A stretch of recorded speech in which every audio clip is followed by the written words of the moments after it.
Hello दोस्तों, नमस्कार, good morning, welcome back. आपका स्वागत है आपके अपने चैनल बोर्ड एग्जाम प्रिपरेशन में। तो दोस्तों, हम लोग यहाँ पे क्लास 10 का हिंदी मीडियम में नोट्स डिस्कस कर रहे हैं, जो कि आपका इंपॉर्टेंट क्वेश्चन यहाँ पे होने वाला है। भौतिकी आपका विषय है यहाँ पे, भौतिकी यानी कि फिजिक्स। 10th बोर्ड एग्जाम के लिए काफी इंपॉर्टेंट होने वाला है।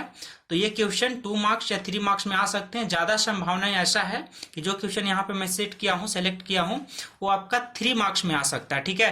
लेकिन कभी कभार क्या होता है कि 2 मार्क्स में पूछे जा सकते हैं, तो आपको इस बात का खासा ध्यान रखना है कि 2 और 3 नंबर दोनों में पूछे जा सकते हैं, लेकिन ज्यादा चांसेस है कि 3 नंबर में पूछे जाएंगे, ठीक है। तो एक एक करके हम लोग यहाँ पे क्वेश्चन डिस्कस करने वाले हैं। आप वीडियो को यहाँ पे लास्ट तक देखिएगा, आपको एक एक बातें समझ में आने वाली है। तो क्वेश्चन के साथ मैंने आज इस वीडियो में टोटल 12 क्वेश्चन मैंने यहाँ पे सिलेक्ट किया हुआ है, और 12 क्वेश्चन का मैं यहाँ पे नोट्स आपके साथ शेयर करूंगा, जो आपके बोर्ड एग्जाम 2023 में काफी मदद करेगा, ठीक है ना। तो यहाँ पे देख लीजिए, सबसे पहले पहला क्वेश्चन यहाँ पे देख लीजिए मोबाइल स्क्रीन में, उसका आंसर यहाँ पे देखेंगे आप।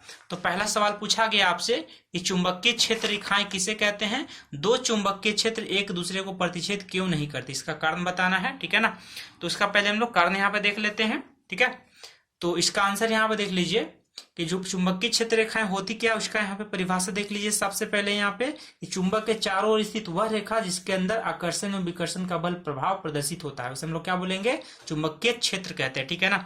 और जो चुंबकीय क्षेत्र आपस में प्रतिच्छेद क्यों नहीं करेगी, इसका कारण क्या है।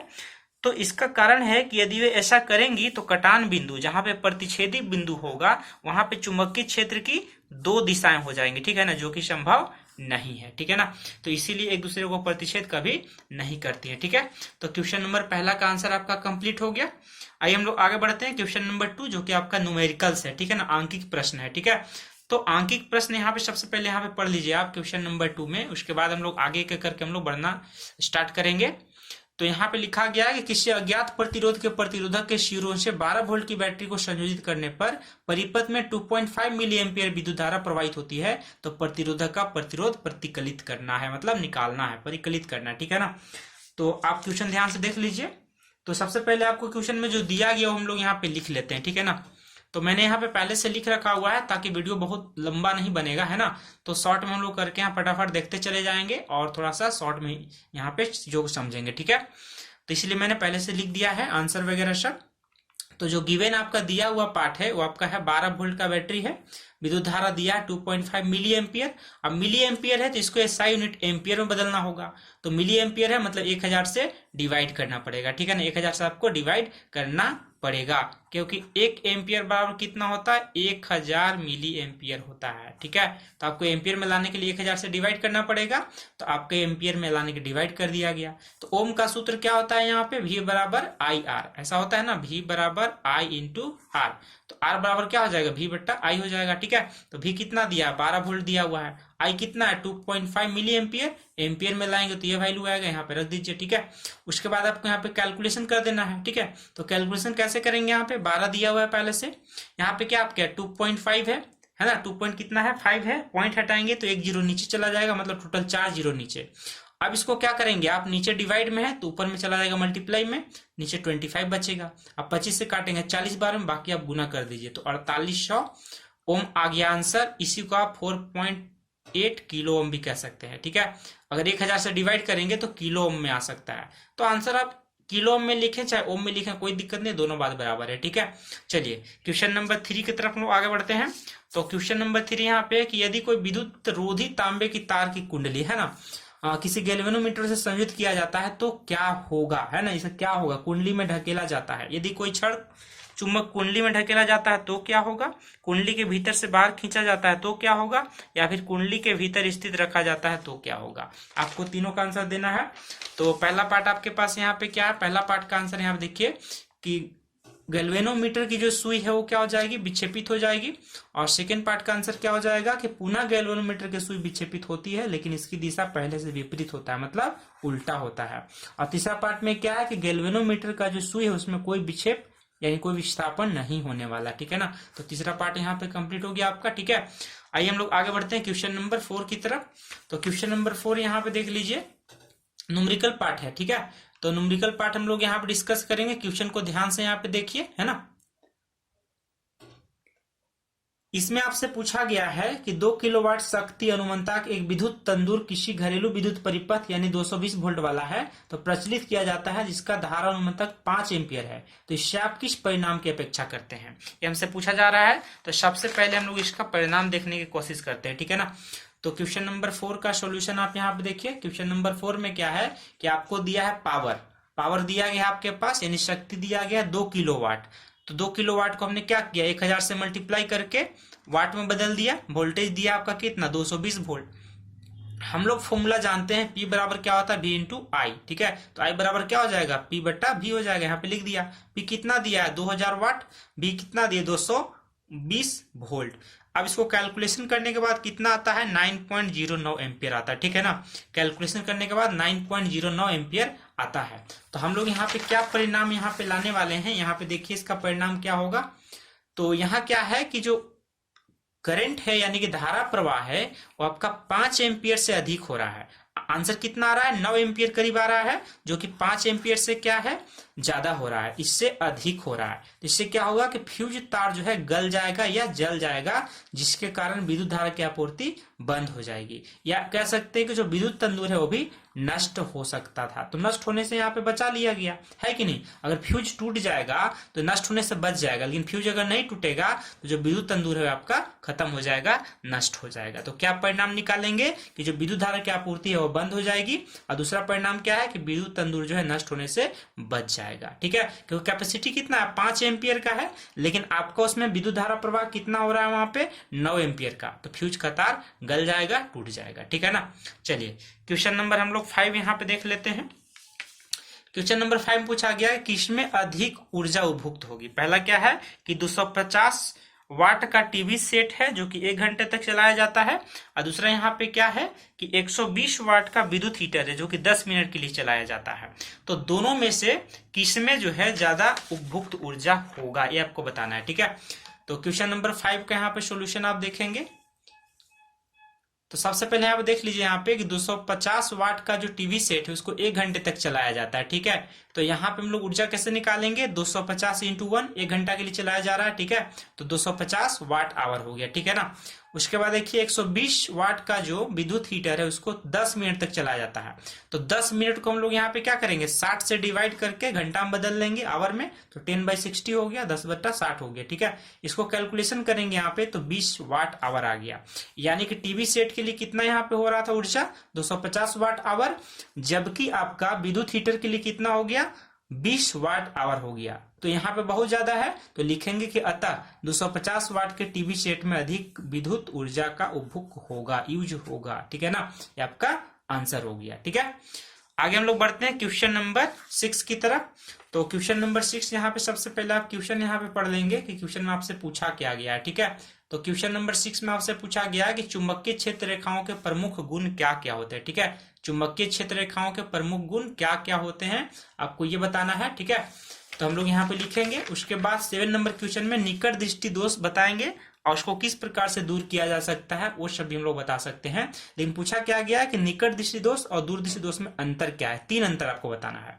और क्वेश्चन नंबर 8 में भी आपको अंतर बताना है प्रतिवर्ती धारा और दिष्ट धारा के बीच, डायरेक्ट करंट और अल्टरनेटिव करंट के बीच। आपका होगी एसी यानी कि प्रतिवर्ती धारा, आपका हो गया डीसी यानी कि डायरेक्ट करंट, है ना, यानी कि दिष्ट धारा डीसी, ठीक है।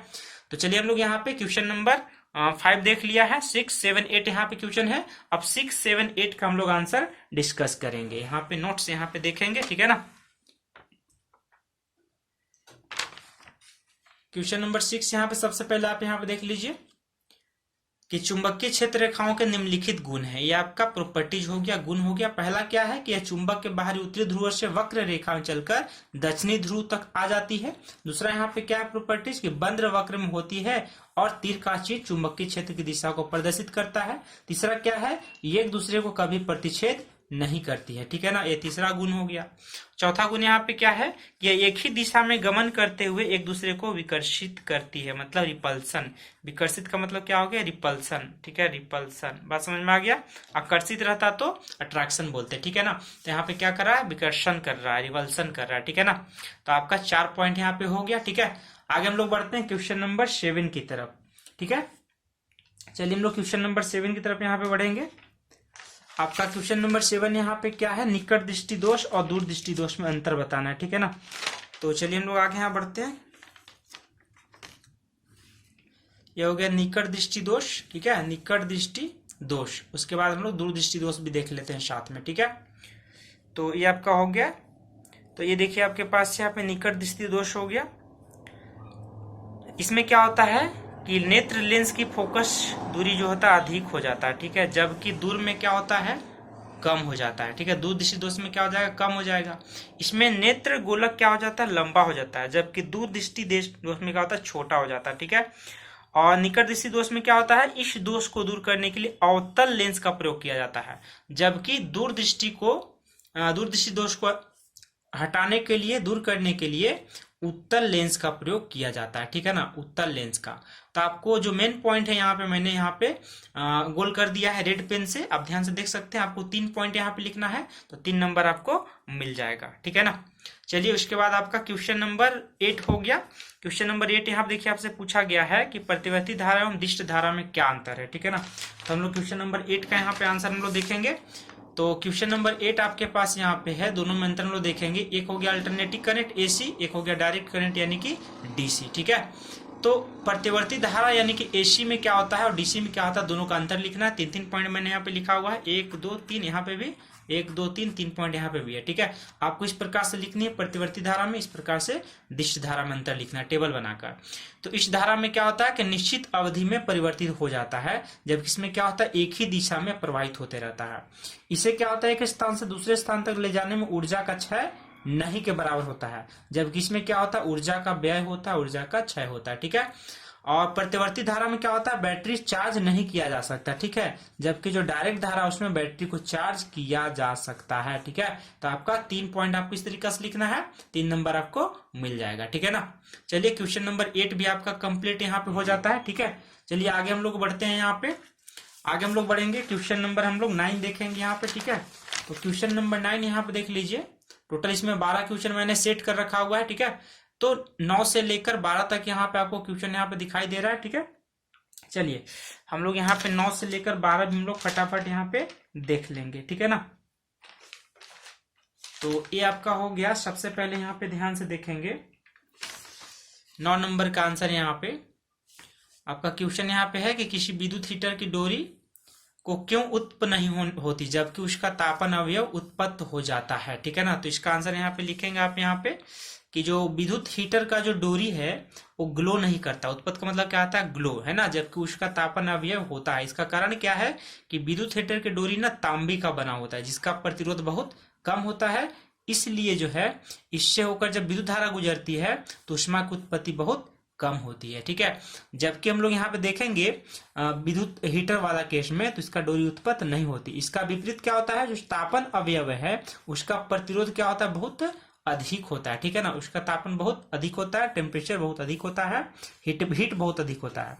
तो अतः इसमें से गुजरकर जाने वाली जो विद्युत धारा प्रवाहित होती है ना, उस पर तुरंत गर्म होकर उत्पत्ति हो जाती है, मतलब ग्लो करने लगेगा। तो आपको इस प्रकार से लिखना है, ग्लो करने लगेगा, उत्पत्ति हो जाएगा, ठीक है।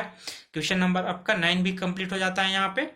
आगे हम लोग बढ़ते हैं क्वेश्चन नंबर 10। यहाँ पे आपको मैं डायरेक्टली यहाँ पे क्वेश्चन बता दे रहा हूँ, ठीक है। यहाँ पे क्वेश्चन है यहाँ पे कि अति भारण एवं लघु पतन, ठीक है, इसको समझाना है आपको और साथ ही बताना है कि घरेलू विद्युत परिपथ में अति भारण एवं लघु पतन को बचाव के लिए सावधानी बरतना चाहिए, ठीक है। सावधानी बरतना चाहिए, लेकिन किस प्रकार की सावधानी बरतना चाहिए, क्या क्या सावधानी है आपको बतानी है, ठीक है। तो क्वेश्चन नंबर यहाँ पे 10 यहाँ पे देख लीजिए।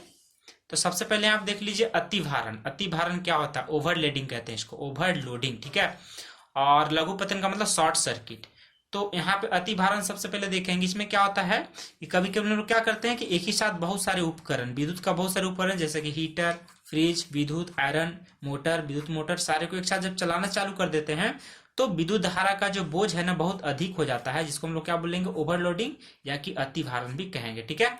लेकिन यहाँ पे शॉर्ट सर्किट अगर पूछा जाएगा आपसे, यानी कि लघु पतन, ठीक है, तो यहाँ पे आपको देना है कि किसी कारणवश क्या होता है कि जो गर्म तार होता है, मतलब कि लाइव वायर, ठीक है, जिंदा तार है ना, एवं ठंडा तार आपस में क्या होता है, सट जाता है, आपस में यहाँ पे ज्वाइंट हो जाएगा, कभी कभी सट जाता है, तो परिपथ का जो प्रतिरोध है बहुत घट जाता है, ठीक है ना, प्रतिरोध बहुत घट जाएगा अर्थात लगभग शून्य हो जाएगा। तो विद्युत धारा जो है बहुत तेजी से उसमें बढ़ने लगेगा, प्रवाहित होने लगेगा, प्रबलता बहुत ज्यादा करीब दोगुना भी हो सकता है, जिस कारण से लघु पतन होता है। तो इस तरह की घटना को हम लोग क्या बोलेंगे, लघु पतन के नाम से जानेंगे। ठीक है दोस्तों, अब उसी में पूछा गया था कि उसके बचाव के लिए हमको क्या करना है, ठीक है ना, उसी में पूछा गया था उसके बचाव के लिए आपको क्या करना है, तो उसका हम लोग यहाँ पे आंसर हम लोग यहाँ पे लिखेंगे, ठीक है, कि अति भारण जो होता है या लघु पतन, उससे बचाव के लिए आपको क्या करना है, तो उससे बचाव के लिए क्या करना है कि फ्यूज लगाना चाहिए हमें। जो विद्युत धारा का जो सर्किट होता है, परिपथ होता है, उसमें क्या लगाना चाहिए, फ्यूज लगाना चाहिए,